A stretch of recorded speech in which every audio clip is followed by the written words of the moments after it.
Janine Jackson interviewed James Henry about the Paradise Papers for the November 10, 2017, episode of Counterspin. This is a lightly edited transcript.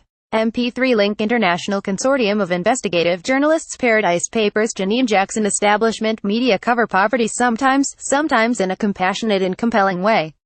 And they cover wealth and the rich, sometimes in a thoughtful and critical way. When the discussion called for is about the relationship between the two, the limits of media's spotlight approach are salient. Such a case may be presented by the Paradise Papers, a trove of some 13 million documents leaked to German newspapers, Süddeutsche Zeitung, and then shared with the International Consortium of Investigative Journalists, that describes various tax hiding and avoidance schemes used by politicians and celebrities, along with corporations. Stories like the New York Times Paradise Papers shine light on where the elite keep their money, make it all seem pretty dog-bitesman. We read cases like that of Twitter investor Yuri Milner, who used money from a Russian state-controlled bank, or the hedge funder who hid money somehow in Bermuda. But without serious interrogation of the impacts, it comes off a bit like profiles of people who are richer than you and also smarter, especially as so much coverage seems to pivot on the fact that these activities are not illegal.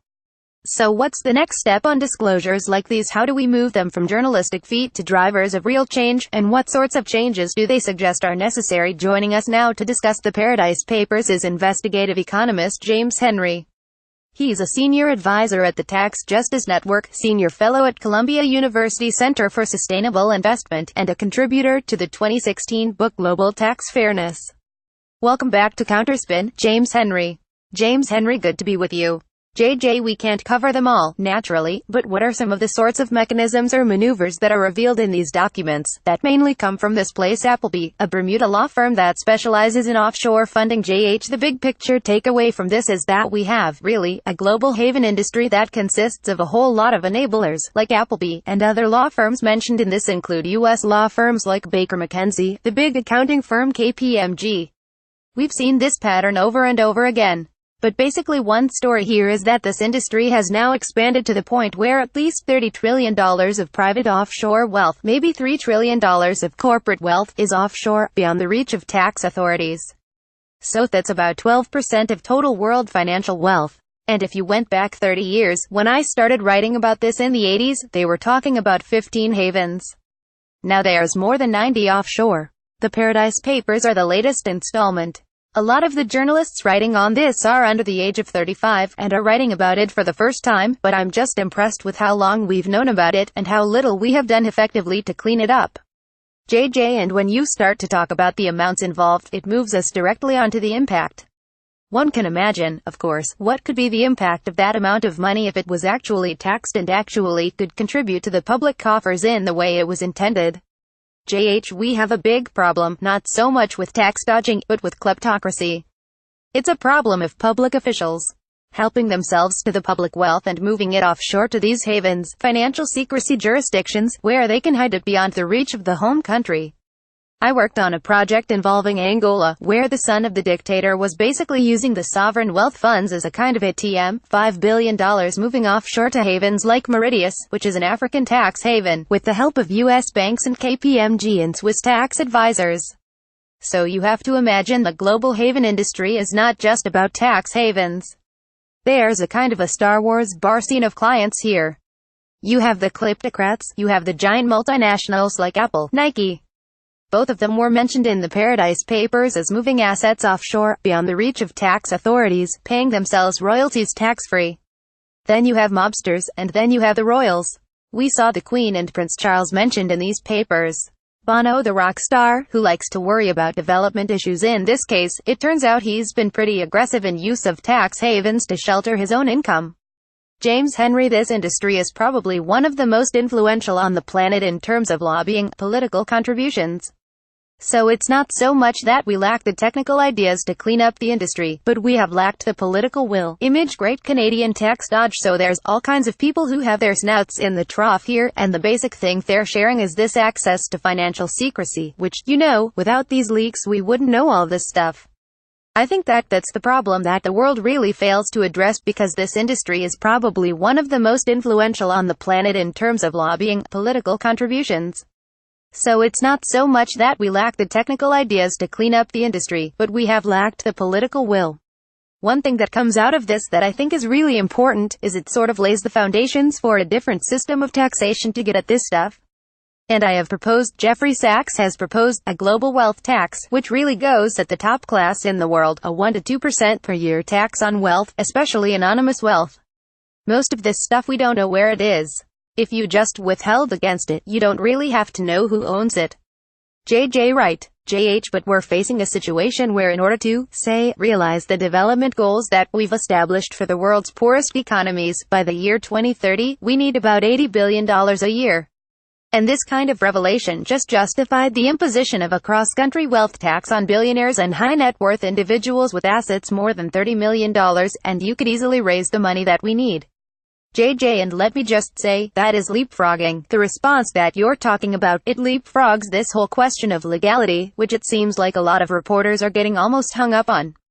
First of all, secrecy begs the question of legality. If you don't know what's going on, you can't even talk about what's following the law. And then you have made the point that places are invested in this business model, and so the sanctions may not exist. But that's also part of the problem. JH, the legality defense of this activity is really the standard defense you hear from the havens every time this comes up, and it's such a red herring. The point is, first of all, in a lot of countries, like let's say Angola, these activities aren't illegal because they control the show. Secondly, in the first world countries, like the United States and the UK and Switzerland, where a lot of this money ends up ultimately, they have devised very complicated legal structures. And so the question of what is legal is really a whole process, involving lots of interpretations and laws. Even if you knew what these people were up to, it would be hard to pronounce.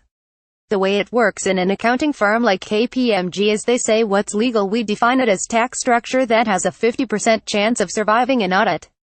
So it comes down to a kind of probability distribution. There is no bright line between legal and illegal. But that's just a standard kind of response. The real point is this stuff should be illegal. Whether it is or not is a question for thousands of lawyers. JJ, let me just take you back to the big picture for a moment, because I find myself, my frustration in reading some of the coverage comes from the other media that I know exists out there, the media climate, which propagates this view that basically poor people take from the state, and rich people don't rely on the state and therefore owe nothing to it. There's an ideological problem here that these bombshells don't seem to break through. JH, well, that's right. The problem really is a political one, where have to educate people about what's going on. I mean, many of the largest fortunes on the planet derive from state activity, have benefited from it in many, many ways. These people have enormous amounts of, representation without taxation. So they really want to control the political system, and influence it directly on a host of policy issues that are favorable to them. But on the tax side, they really want us to go back to the Middle Ages, when we had peasants pay all the taxes and the landlords and the feudal lords paying nothing. I don't think that's a recipe for a healthy democracy. The United States was at the forefront of designing and defending a progressive tax system, and the current trends are in the opposite. We're going to end up with middle class and the poor paying all the taxes, and the wealthy just taking advantage of globalization to offshore their wealth. JJ, it seems a good point to mention, I had left it out, but the same CNBC analyst who had told us that Trump's tax plan is the farthest thing possible from a plan for the 1%, he had this to offer, and I'll just leave you with this. What's the biggest takeaway from the Paradise Papers leak? America needs tax cuts, now. JH, well, that's ridiculous. That's absolutely false. Historically, we've had 30-40 years of tax cuts. The corporate tax has been chopped again and again. Also on the individual side, we've been engaged in a race to the bottom with other countries around the planet. No major U.S. multinational pays anything like a 35% corporate tax rate. Apple's average tax rate is less than 5%, because they take advantage of the offshoring that they're already able to do.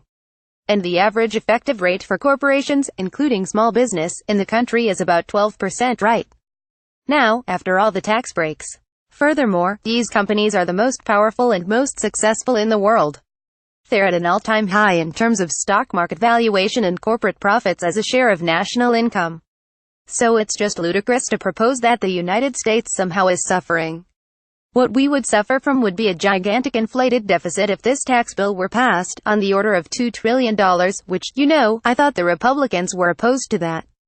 but it would be an immediate $800 billion gift to the top 100 companies on the planet that have stashed $2.6 trillion offshore, because the first stage of it would give them a 5 to 10% tax rate on any of that they rebated, without conditions.